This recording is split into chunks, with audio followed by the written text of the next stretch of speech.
Good morning friends, मैं हूं Dashrath Chauhan. DDC academy gym and physical fitness club संगीत में आपका स्वागत करता हूं। हमारी अधूरी यूनिट त्रिकोणमिति कक्षा 10वीं की जो प्रश्न वाली थी 8.1 जिसको हम कर रहे थे, जिसमें कि मैं एक या दो सवाल और आपको बताने का प्रयास करता हूं। आशा करता हूं आपको बहुत अच्छा समझ में आया होगा। नहीं भी समझ में आया चिंता न करें, ध्यानपूर्वक समझें, एकांत वातावरण में पढ़ाई करें, कॉफी पेन लेके बैठें, समझें, जरूर समझ में आएगा, ये मैं आपको विश्वास दिलाता हूं। तो प्रश्न क्रमांक 5वां है त्रिकोणमिति कक्षा 10वीं की 8.1 की प्रश्न क्रमांक 5वां दिया है उन्होंने। सेक थीटा बराबर 13/12। सेक थीटा बराबर दिया है 13/12। त्रिकोणमिति के सारे अनुपात अपने को निकालना है। देखिए, मैं बता देना चाहता हूं कि त्रिकोणमिति के सारे अनुपात से मतलब होता है कि त्रिकोणमिति के अंदर जो भी सारे मान आते हैं सब निकालना है। उदाहरण के लिए sine theta, cos theta, tan theta, cot theta और कोसेक थीटा, यानी sine cos tan cot sec cosec, बस simple. Sine cos tan cot sec cosec वाले सारे मान अपने को निकालना है। उन्होंने दे दिया है कि सिर्फ सेक थीटा बराबर 13/12। चलिए हम सीखते हैं बहुत जल्द। अब देखिए, सेक थीटा बटा दिया है, सेक थीटा बराबर 13/12 दिया है, तो हम सबसे पहले तो त्रिभुज बनाते हैं और त्रिभुज की तीनों भुजाओं का मान अपन निकालने का प्रयास करते हैं। तो सेक थीटा बराबर दिया है 13/12। हमें नहीं पता कि 13/12 क्या है, इसलिए हम जाएंगे लाल बटे कक्का के पास। कहां जाएंगे हम? लाल बटे कक्का के पास जाएंगे और इस लाल बटे कक्का में हम ढूंढेंगे सेक, कि सेक कहां मिलेगा। तो sine cos tan cot sec, यानी कि यहां पर मिला हमें सेक, यहां पर मिला सेक। तो सेक का सूत्र होता है कर्ण बटे आधार। तो हम यहां पर क्या लिखेंगे कि कर्ण बटे आधार, यानी कि 13 जो है ये कर्ण बना, 12 जो है ये आधार बना। तो हमारे इस त्रिभुज में ये आधार हो गया और ये 13 कर्ण हो गया। ये भुजा हमें याद करना पड़ेगी। हम इसको अपने अनुसार नाम देते हैं ए बी सी, ठीक है। यानी इसका मान हमें निकालना पड़ेगा, तो हम निकाल लेते हैं। हमें आता है कैसे निकालना, यानी कि पाइथागोरस प्रमेय से। तो हम चलते हैं पाइथागोरस प्रमेय से। पाइथागोरस प्रमेय का कथन बोलता है कि कर्ण स्क्वायर, यानी सबसे बड़ी भुजा का स्क्वायर, फिर लंब स्क्वायर प्लस आधार स्क्वायर। इसके अनुसार अपन इसको हल करते हैं, तो हमें लंब का मान, लंब से मतलब होता है खंबा, है ना, बिल्कुल खड़ा इस पोजीशन में, तो इसका मान हम निकाल सकते हैं। तो कर्ण स्क्वायर यानी कि 13 का स्क्वायर, लंब स्क्वायर यानी कि बीसी का स्क्वायर प्लस आधार स्क्वायर यानी कि एबी का स्क्वायर। चलिए 13 का स्क्वायर, यहाँ 13 का स्क्वायर क्यों लिया? यहाँ पर भी तो हम AC लिख सकते हैं, है ना, कर्ण से मतलब होता है AC, तो AC लिख दिया। अब हम इसमें मान रख देंगे। देखिए समझ में बढ़िया आएगा। AC हमने इसलिए रखा कि AC कौन है? कर्ण। कर्ण क्योंकि हमने क्या रखा? AC। अब हम समझने के लिए ये यहाँ पर आएंगे AC कौन है ये। अब हमें पता चल गया कि इस भुजा को कर्ण बोलते हैं। फिर BC, तो B और C, BC किसके लिए लिखा था? लंब की जगह, तो हम समझ सकते हैं कि इसको हम लंब बोलते हैं। फिर आधार, ये AB, यानी कि इसको हम आधार बोलते हैं। अब इसके लिए हम मान रख लेते हैं AC स्क्वायर। AC स्क्वायर से मतलब होता है 13 का स्क्वायर, बराबर इनसे बराबर आना चाहिए। BC स्क्वायर, ऐसा का ऐसा, प्लस AB स्क्वायर यानी कि 12 का स्क्वायर। क्लियर? अब इसको हल कर लेते हैं। तो 13 का स्क्वायर यानी कि 13 × 13 तो 169 यानी 169। BC स्क्वायर यानी कि लंब हमें याद करना है, और 12 का स्क्वायर यानी कि 144, 144, 12 का वर्ग होता है। चलिए हमें निकालना है BC का स्क्वायर, इसलिए हम 144 को बराबर से उस तरफ भेज देते हैं। तो 169 माइनस 144 बराबर BC का स्क्वायर। देखिए यहाँ थोड़ा फास्ट वीडियो चल रहा है, मैं थोड़ा आदत है फास्ट सवाल करवाने की। अगर आप भी अपनी कॉपी में हल कर रहे हैं तो वीडियो को रोक रोक करके अपनी कॉपी में उतारते जाएं, अपने बढ़िया नोट्स बनाते जाएं, तो बढ़िया समझ में आएगा। चलिए चलते हैं हम अपने सवाल के पास।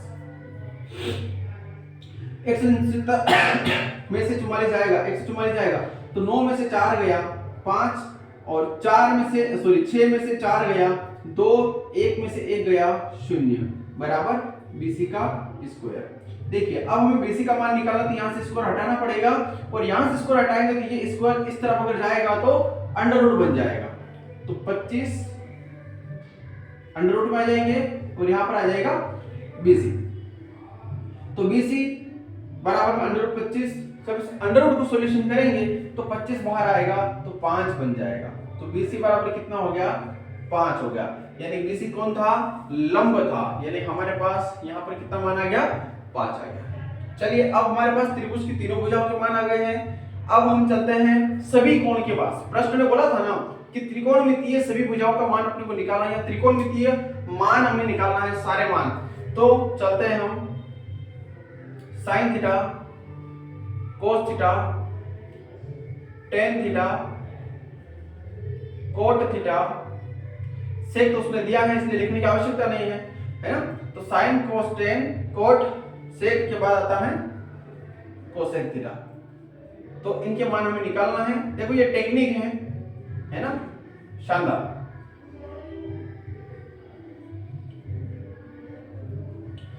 चलिए विद्यार्थी जिम कर रहे हैं, वो शानदार शानदार भजन सुन रहे हैं, वो उनके हाल में भी मस्त है, हम अपने हाल में भी मस्त हैं, क्योंकि यहाँ पर तो एक से बढ़कर एक सुविधा है, सभी विद्यार्थी अपने अपने हिसाब से लाभ लेते हैं। सच बताओ विद्यार्थी होम थिएटर लगे हुए हैं, अपने हिसाब से डांस भी करते हैं, क्योंकि डांस भी एक कसरत है और कसरत करने के लिए डांस करें, साइकिल चलाएं, पानी के अंदर तैरें, योगासन करें, सूर्य नमस्कार करें, ये सभी एक कसरत के ही पार्ट है। ठीक है, तो आप भी अगर अपने घर से करना चाहते तो करें, सूर्य नमस्कार करें, योगासन करें, सांस को ले छोड़े, है ना, थोड़ा ध्यान जरूर रखें। चलिए अब हम आ गए हैं साइन कोसेक कोट कोसेक के पास। अब देखिए साइन का मान हमें कहां पता चलेगा, भाई लाल बटे का है ना, यहां से हम पता कर लेंगे। तो साइन का मान होता है लंब बटे कर्ण, तो मैं यहां पर लिख देता हूं लंब बटा कर्ण। कोस का मान है आधार बटा कर्ण, तो मैं यहां लिख देता हूं आधार बटा कर्ण। फिर टेन का मान है तो लंब बटे आधार, तो मैं यहां लिख देता हूं लंब बटे आधार। कोट का मान है आधार बटा लंब, तो मैं यहां लिख देता हूं आधार बटा लंब। कोसेक का मान है कर्ण बटा लंब, तो मैं यहां लिख देता हूं कर्ण बटा लंब। ठीक है, तो मैंने सबका मान लिख लिया है। अब हम इस त्रिभुज के यहां से सब मान उठाएंगे, हल कर लेंगे। चलिए लंब कितना है 5, तो हमने लिख दिया 5 बटे कर्ण कितना है 13, तो ये 13, बस ये उत्तर आ गया। क्या करना है, कोस यानी आधार, आधार कितना है AB का मान है 12, तो 12 रख दिया, कर्ण कितना है 13, तो 13 रख दिया, ये हमारा दूसरा उत्तर आया। फिर अगला आता है टेन लंब बटे आधार, तो लंब बटे आधार यानी कि 5 बटे 12, ये हमारा अगला उत्तर आ गया। आधार बटा लंब मतलब कोट का मान है आधार बटा लंब, तो आधार बटा लंब यानी कि 12 बटे 5। हाँ, फिर कोसेक कर्ण बटा लंब, तो कर्ण बटा लंब यानी कि 13 बटे 5। इस प्रकार से हमारे पास सभी त्रिकोणमितीय मान के उत्तर आ गए हैं। यकीन नहीं हो, उत्तर माला मिला लो। आप भी अपनी ऑफलाइन क्लास अगर लेना चाहते हैं तो हम आपका स्वागत करते हैं। अगर आप हमारे संजय क्षेत्र से दूर हैं, चिंता न करें, आप वहीं बैठे बैठे सीखें। चलिए हम इसके बाद इसी प्रश्नवाली का अगला सवाल उठाते हैं, क्योंकि आज इस प्रश्नवाली से एक आध सवाल करवा के खत्म करेंगे, क्योंकि 2-4 दिन हो गए हैं इसमें। अगर आपको इस प्रश्नवाली से रिलेटेड और भी सवाल की अगर आवश्यकता है तो मुझे मैसेज कर दें, मैं उसका सोल्व करवा दूंगा। ठीक है, तो हम इसको मिटाते हैं, आप भी अपनी कॉपी में कीजिए और इसी क्लास में अगला सवाल करवाता हूं। चलिए मित्रों, अगला सवाल देखते हैं। हम इस प्रश्नवाली का लास्ट सवाल करेंगे, बस इसके बाद अगली प्रश्नवाली पर पहुंच जाएंगे। प्रश्न है कोट थीटा बराबर 7/8 दिया है कोट थीटा बराबर 7/8, है ना। कोट थीटा बराबर 7/8 दिया है और अपने को याद करना है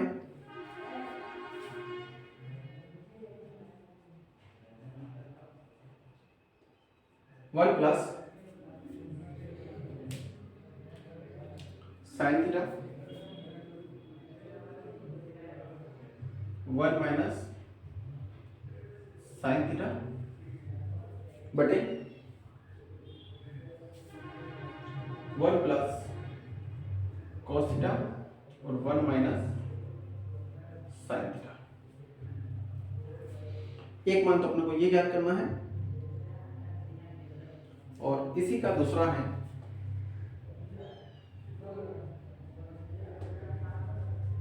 कोट स्क्वायर थीटा। तो हमारे पास जो दिया है उन्होंने कोट थीटा बराबर 7/8। अब देखिए हम लाल बटे कक्का से पूछेंगे कि भाई ये कोट बटे थीटा क्या है। कोट थीटा बराबर 7/8 किसका मान है, समझ नहीं आ रहा है। तो लाल बटे कक्का यहां पर पहुंच गया। अब मान जो है 7/8 मान है निकालो आपको कोट का, तो साइन कोस टेन और कोट यानी कि आधार बटा लंब, यानी कि त्रिभुज में किसका मान है, आधार बटा लंब का मान। तो हम क्या करेंगे, यहाँ पर एक त्रिभुज बनाएंगे और त्रिभुज में आधार और लंब का मान लिख देंगे। तो आधार कितना 7, लंब कितना 8। तो अब कर्ण का मान हमें याद करना पड़ेगा। हम इसका नामांकन अपने स्तर से कर देते हैं ए बी सी।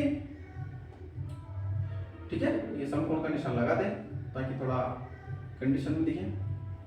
चलिए अब वापस से हमें पाइथागोरस प्रमेय लगानी पड़ेगी क्योंकि हमें एसी का मान ज्ञात करना है। तो पाइथागोरस प्रमेय से, पाइथागोरस प्रमेय से, पाइथागोरस प्रमेय है हमारे पास कर्ण स्क्वायर बराबर लंब स्क्वायर प्लस आधार स्क्वायर। चलिए कर्ण है हमारे पास एसी का स्क्वायर जिसका मान हमें ज्ञात करना है। लंब हमारे पास में है बीसी जिसका मान 8 दिया हुआ है, तो 8 का स्क्वायर। आधार हमारे पास एबी, तो एबी का मान 7 है तो 7 का स्क्वायर। चलते हैं आगे। एसी स्क्वायर बराबर 8 × 64 प्लस 7 7 49। फिर आगे चलते हैं एसी स्क्वायर बराबर 9 से 10 11 12 13 3 हासिल 1 6 और 4 10 और 1 11। फिर यहाँ से एसी का मान निकालते हैं तो अंडर रूट में आ जाएगा 113। तो यहाँ पर जो मान आया है वो कितना आया है, अंडर रूट में 113 मान आया है।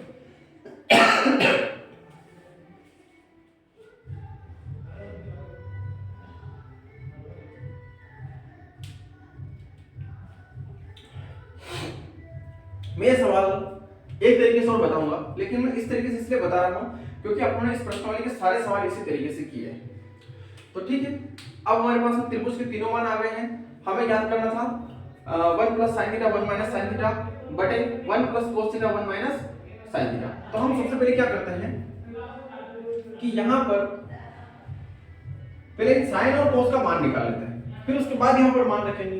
तो यहां पर मैं निकाल लेता हूं साइन थीटा बराबर सूत्र होता है लंब बटा कर्ण। तो लंब बटा कर्ण, तो साइन थीटा बराबर लंब का मान है 8, कर्ण का मान है अंडर रूट में 113। इसी प्रकार से कोस का मान अगर देखा जाते हैं तो कोस थीटा बराबर होता है आधार बटा कर्ण, आधार बटा कर्ण। तो कोस थीटा बराबर आधार है हमारे पास 7 और कर्ण है हमारे पास अंडर रूट में 13।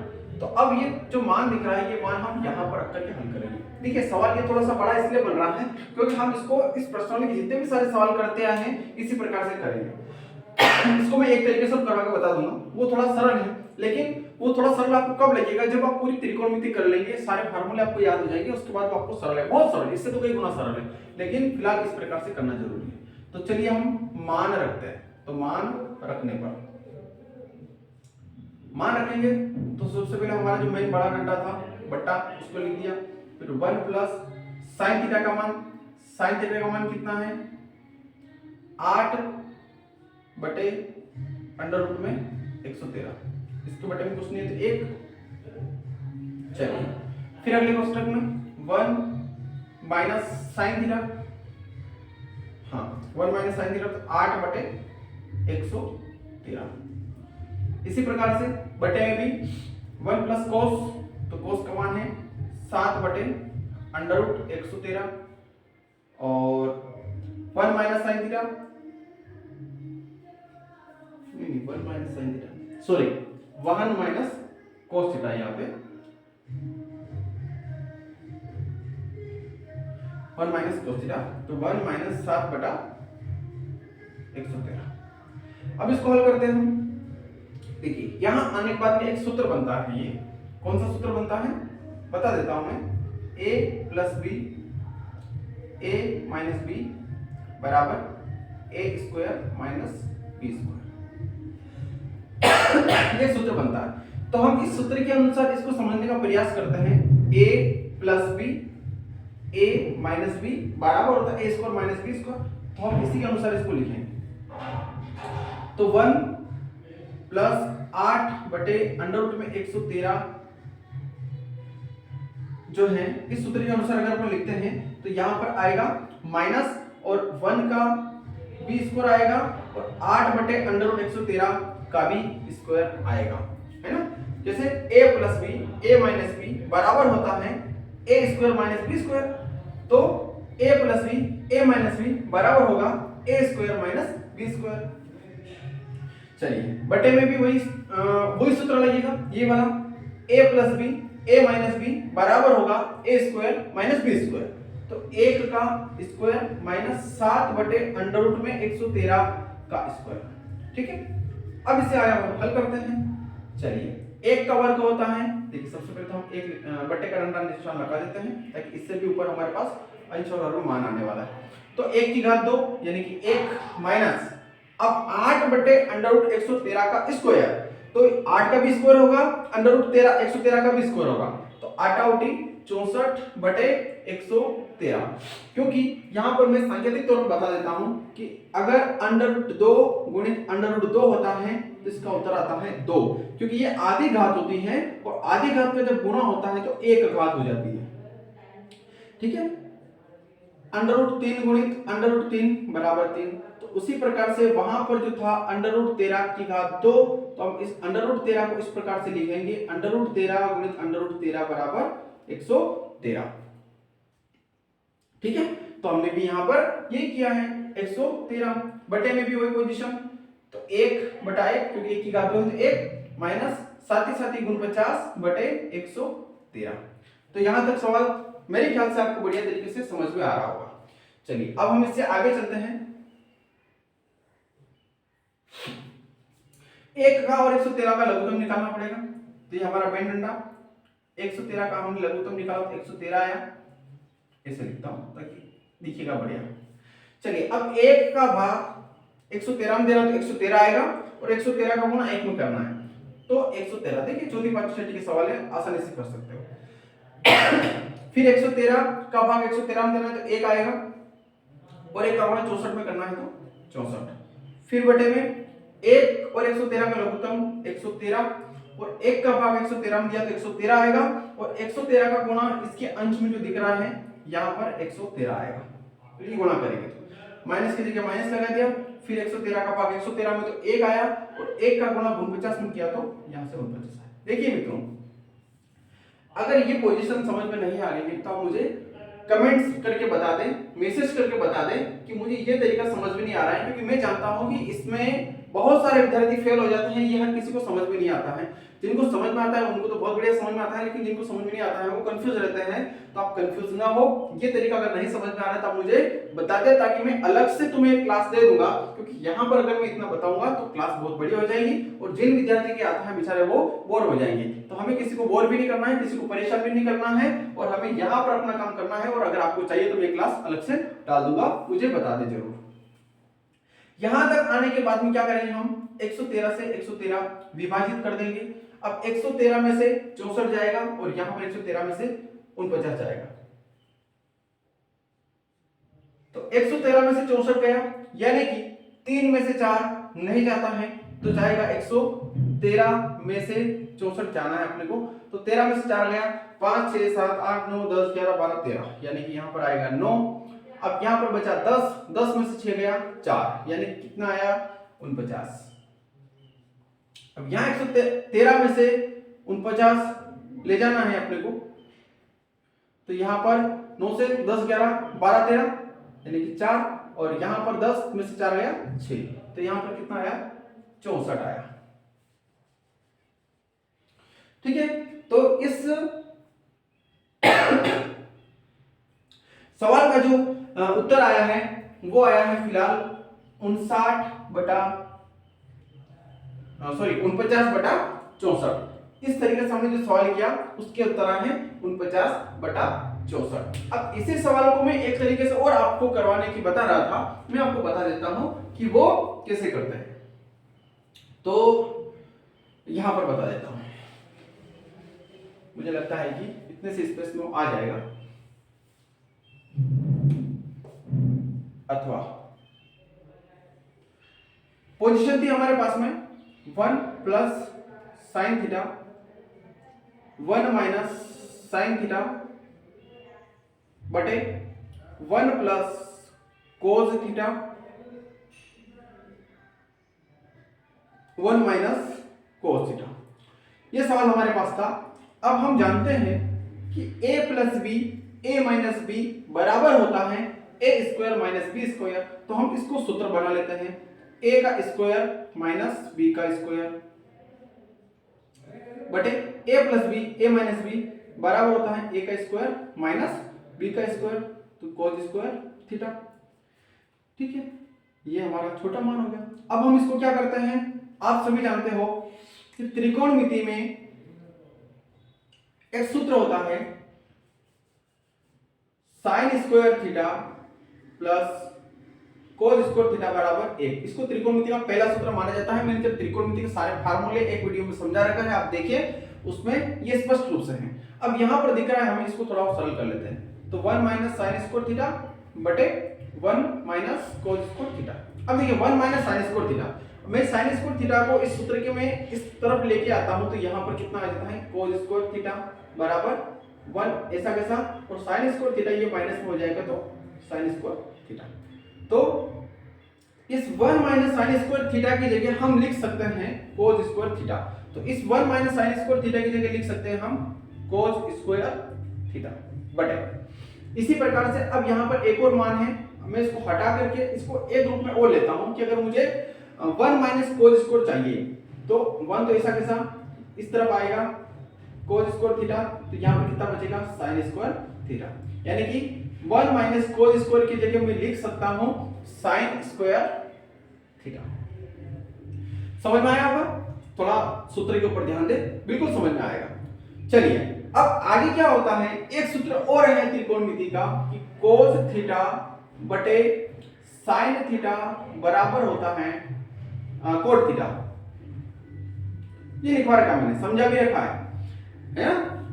अगर आपने अभी तक त्रिकोणमिति का फार्मूला नहीं समझे हैं तो इससे पहले वाले 2 या 3 वीडियो में जाकर के आप अपने फार्मूले का अवश्य समझे। तो मैं इसकी जगह फिर वापस से लिख सकता हूं कोट स्क्वायर थीटा।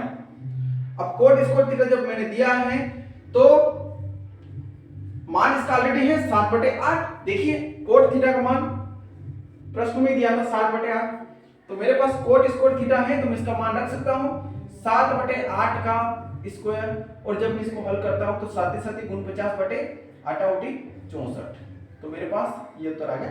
देखिए मैं यही लेके आया था इस प्रश्न वाली में भी, इस विधि में भी और इस विधि में भी यही है।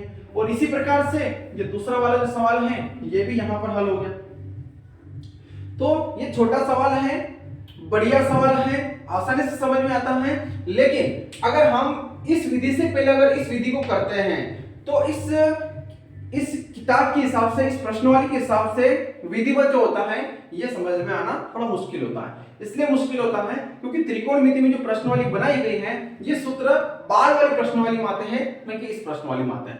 तो दोनों सही हैं, दोनों में से जो अच्छा लगे वो करें और अच्छे अनुभव के साथ, अच्छे परसेंटेज के साथ अपनी कक्षा उत्तीर्ण करें। आशा करता हूं कि ये सारा सवाल आपको समझ में आया होगा, इसलिए आप नियमित अध्ययन करें, अपने मित्रों को ये क्लास वीडियो भेजें, चैनल भेजें और अगर इच्छा हो तो सब्सक्राइब भी कर दें। कुछ कमी हो, देखिए तारीख की हमें आवश्यकता नहीं, कुछ कमी हो तो हमें जरूर बताएं ताकि हम उस पर विचार विमर्श करके उसको सुधरा सकें। जय हिंद, जय भारत। मैं हूं आपका दशरथ चौहान। मिलते हैं अगली क्लास में।